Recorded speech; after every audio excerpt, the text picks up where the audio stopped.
சற்று முன் கிடைக்கப்பெற்ற மிக மிக முக்கியமான செய்தி ஒன்று வெளியாகியுள்ளது. அனைத்திந்திய அண்ணா திராவிட முன்னேற்றக் கழகத்திற்கு மீண்டும் பன்னீர்செல்வம் தேவை என்று அதிமுகவின் எம்எல்ஏக்கள், அவைத்தலைவர் தமிழ்மகன் உசேன் மற்றும் மூத்த நிர்வாகிகளிடம் பேசி வருகிறார்கள். ஏனென்றால் வருகின்ற சட்டசபை தேர்தலை பொறுத்தளவிற்கு திமுக, அதிமுக என்ற இரு கட்சிகளுக்கிடையேதான் போட்டி என்பது கடந்த 50 ஆண்டுகளாக தமிழக அரசியலில் மறைக்க முடியாத ஒரு உண்மை.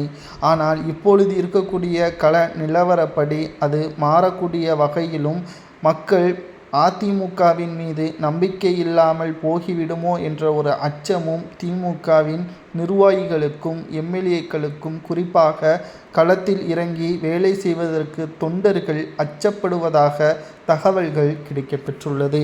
முதலில் உட்கட்சியே சரி செய்து கொள்ளுங்கள், அதற்கு பிறகு நாட்டை சரி செய்து கொள்ளலாம் என்ற ஒரு முழக்கத்தை மக்கள் சமூக வலைதளங்களில் அதிமுகவின் ஒட்டுமொத்த குற்றச்சாட்டுகளையும் விமர்சனம் செய்து வருவதால் அனைத்திந்திய அண்ணா திராவிட முன்னேற்றக் கழகம் முதலில் அதிமுகவை ஒருங்கிணைய வைத்துவிட்டு எடப்பாடி பழனிசாமி அவர்கள் மக்களின் பிரச்சனைகளை தீர்ப்பதற்கு முன்வரலாம் என்று கூறியிருப்பதுதான் இங்கு பலருக்கும் அதிர்ச்சியையும் பரபரப்பையும் ஏற்படுத்தியுள்ளது.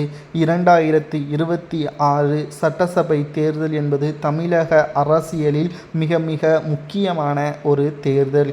இந்த அரசியல் காலகட்டத்தில் எடப்பாடி பழனிசாமி அவர்கள் தனது பதவியை தக்க வைத்து கொள்ள வேண்டும் என்பதற்காக மட்டுமே அதிமுகவை ஒட்டுமொத்த பதவியையும் எடப்பாடி பழனிசாமி அவர்கள் முழுமையாக அனுபவிக்க வேண்டும் என்பதற்காக OPS, சசிகலா, டிடிவி தினகரன், செங்கோட்டையன் போன்றவர்களை கட்சியில் இணைக்காமல் இருக்கிறார்.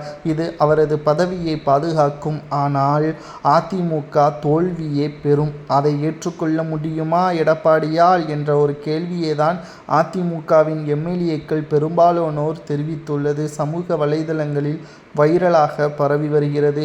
OPSற்கு ஆதரவாக எடப்பாடியிடம் அதிமுகவின் எம்எல்ஏக்கள் தற்பொழுது போராட்டம் நடத்தும் அளவிற்கு அதிமுகவின் அரசியல் களம் மாறியுள்ளது. சரியா தவறா என்பதை உண்மையான அதிமுகவின் தொண்டர்கள் கமெண்ட் வாயிலாக கூறுங்கள்.